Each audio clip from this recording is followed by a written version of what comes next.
Ketegangan antara Amerika Serikat dan Iran memuncak di awal 2026. Washington mengerahkan armada perang ke Timur Tengah dan mengancam akan menyerang Teheran kecuali mereka mau berunding.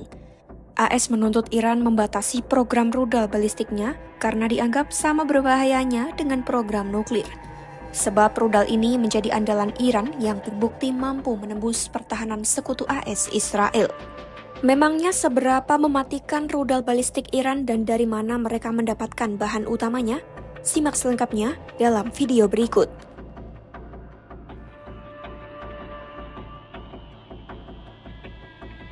Rudal balistik Iran terbukti sangat mematikan karena mampu menembus sistem pertahanan udara tercanggih seperti Iron Dome. Melansir Al Jazeera, pada perang Juni 2025, sejumlah rudal balistik Iran berhasil lolos dari pencegatan dan menghantam kota-kota di Israel. Analisis citra satelit yang dikutip oleh Council on Foreign Relations (CFR) juga menunjukkan lebih dari 30 rudal Iran berhasil menghantam pangkalan udara Israel Selatan pada Oktober 2024. Para analis dalam laporan tersebut memperingatkan serangan di masa depan akan jauh lebih sulit dicegat jika Iran menggunakan varian rudal canggih terbaru seperti Fatah 1 dan Kibar Shikan. Kekuatan penghancur Iran didukung oleh arsenal yang sangat besar.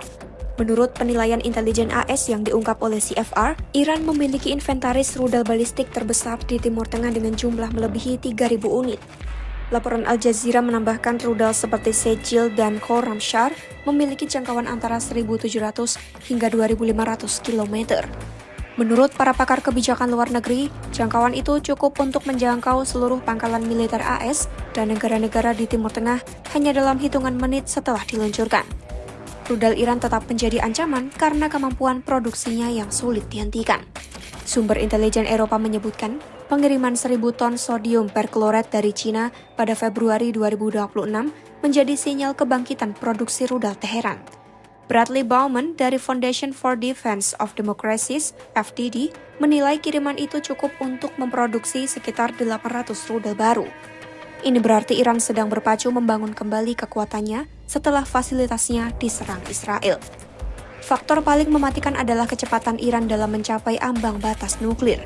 Kepala Badan Energi Atom Internasional (IAEA) Rafael Grossi melaporkan pada Mei 2025 adanya lonjakan stok uranium Iran hingga level 60%.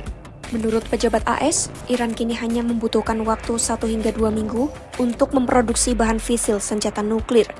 Para analis dalam laporan CFR menilai, jika Iran berhasil memasang bom nuklir pada rudalnya, mereka akan memiliki kekuatan penghancur yang sangat menakutkan. Hal ini akan membuat Iran sulit disentuh dan mengubah keseimbangan kekuatan dunia secara total.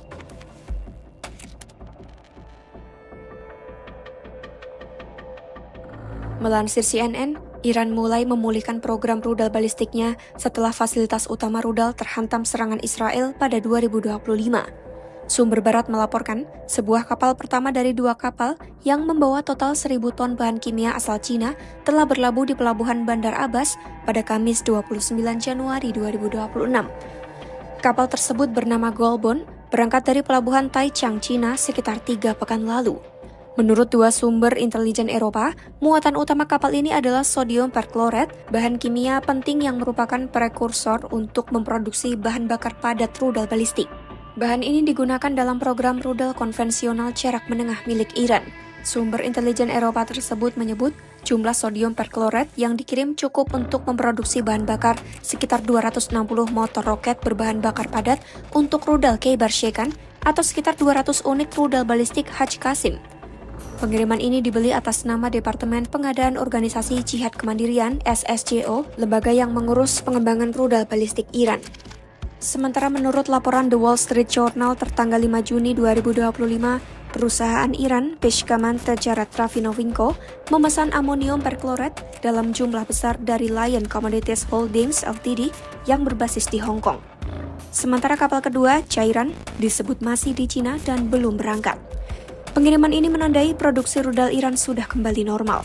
Meski para pakar sebelumnya memperkirakan Iran butuh setahun untuk memulihkan produksi setelah serangan Israel pada Oktober 2024.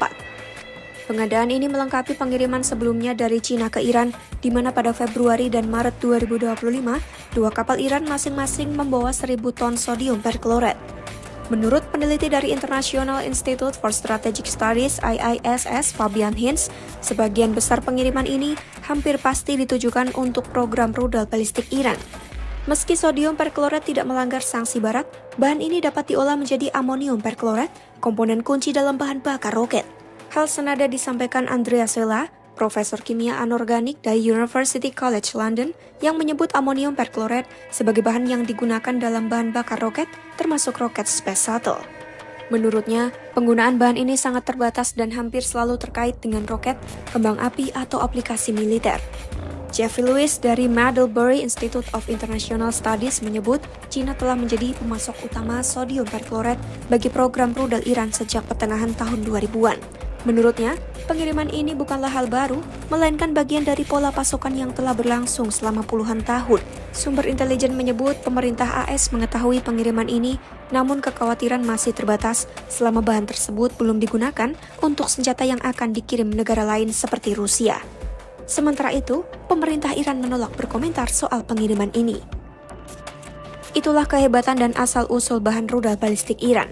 Tinggalkan pendapatmu di kolom komentar. Ikuti terus berita terkini seputar konflik Timur Tengah hanya di YouTube Kompas.com.